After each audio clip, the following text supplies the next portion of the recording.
Alam nyo, ang pagbili ng bahay sa Canada ngayon, parang pag-akyat ng isang napakataas na bundok. Sobrang hirap, di ba? Pero paano kung sabihin ko sa inyo na mayroong isang tool, isang superpower na magsisilbing secret passage ninyo para marating ang tuktok? Oh, basahin natin to. Grabe! Ramdam nyo ba yan? Yung pakiramdam na yung pangarap mong magkabahay, parang yung sistema mismo ang humaharang sa'yo. Ganyan na ganyan ang nararamdaman ng napakaraming Pilipino dito sa Canada. At ito ang pruweba, yung datos mismo. 17%. Isipin nyo, sa isang programa na matagal nang nariyan yung Home Buyers Plan, 17% lang ng mga qualified na Canadians ang talagang sumagad dito. Ibig sabihin, 83% sa atin ang hindi nasusulit ang opportunity. May malaking agwat sa kaalaman na kailangan nating punan. Ngayon na. So, heto ang magiging mapa natin. Magsisimula tayo sa pag-unawa sa problema, pagkatapos ay kikilalanin natin ang superpower na solusyon, gagawa tayo ng isang matalinong playbook, titingnan ng mga patibong at power moves, at syempre ang pinaka-importante, paano ito isasalin mula sa plano patungo sa totoong action. Umpisahan natin sa unang bahagi, ang bundok ng home ownership sa Canada. Ano ba talaga ang problema? Well, yan yung taas ng presyo, bigat ng interes at ang napakakomplikadong proseso. Ito ang bundok na kailangan nating akyatin. Ngayon, para sa solusyon, ito na yung hinihintay natin. Ipapakilala ko sa inyo ang game changer, ang tax superpower ng First Home Savings Account o FHSA.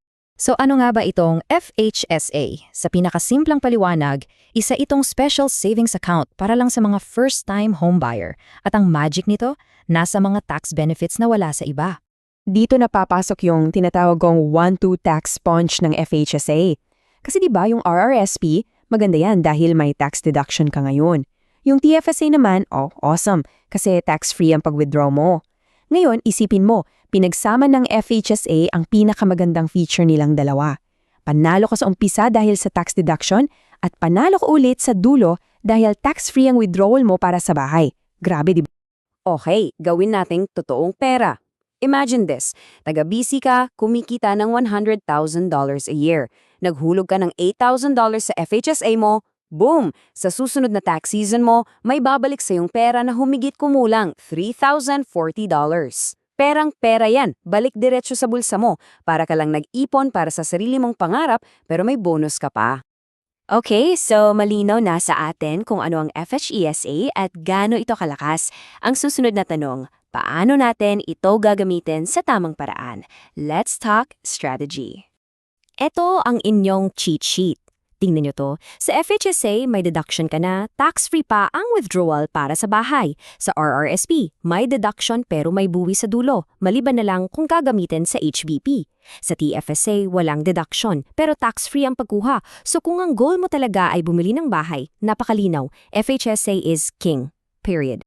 Ito, sobrang importante. Yung pera nyo sa FHSA, hindi yan basta-basta ini-invest. May tinatawag tayong glide path. Kung malayo pa ang plano mong bumili, let's say 7 years or more, pwede kang maging medyo aggressive sa investments. Pero habang papalapit ka na, mga 3 to 5 years na lang, kailangan mo na mag-shift to safety para ma-preserve ang capital mo.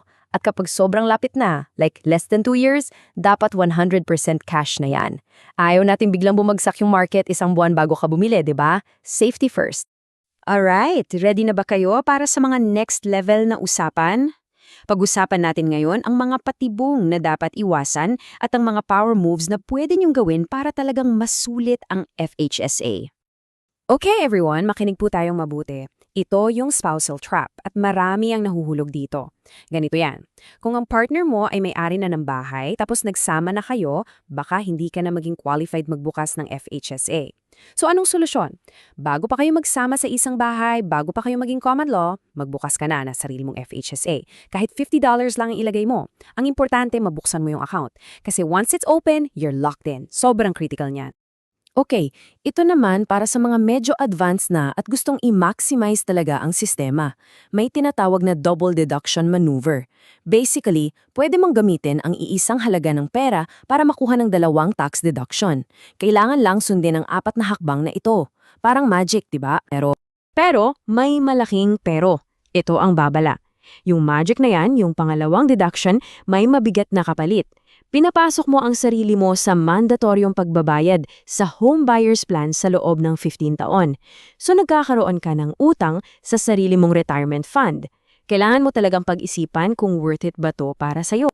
So, okay, let's say nakuha na natin yung down payment. Congrats. Pero, hindi dyan nagtatapos ang kwento. Sa totoo lang, dyan palang nagsisimula.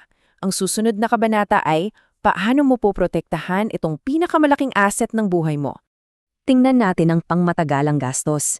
Sabihin nating may $500,000 mortgage ka na may standard 25-year amortization. Alam niyo ba kung magkano ang kabuuang interes na babayaran niyo sa buong panahon na yon? Aabot yan sa $388,000.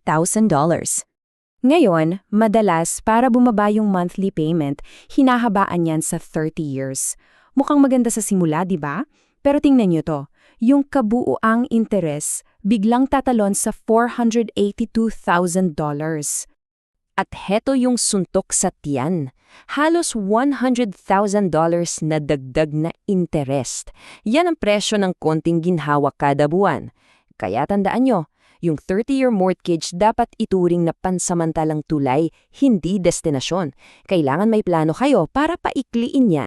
At sa oras na makuha mo na ang susi ng bahay mo, kailangan mo nang buuin agad ang iyong financial fortress. Hindi to optional.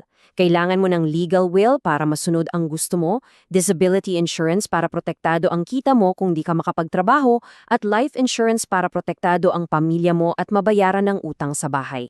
Okay, ang dami nating na-cover. Pero alam nyo, ang kaalaman, walang silbi yan kung hindi natin isasagawa. So let's talk about turning this plan into real action. Kaya kung may 4 na bagay lang na dapat niyong tandaan, ito yun. Number 1, FHSA ang number 1 tool ninyo, period, dahil sa dual tax advantage.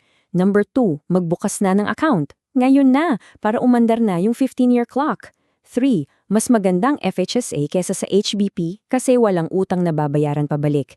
At 4, kung 30-year mortgage yang, gumawa ka ng plano para paikliin yan, maging agresibo ka. Siyempre, alam ko, it can be overwhelming. Kung pakiramdam nyo ay kailangan ninyo ng gabay para pagsama-samahin ang lahat ng ito sa isang solid na plano, maaari kayong kumonsulta sa mga professional.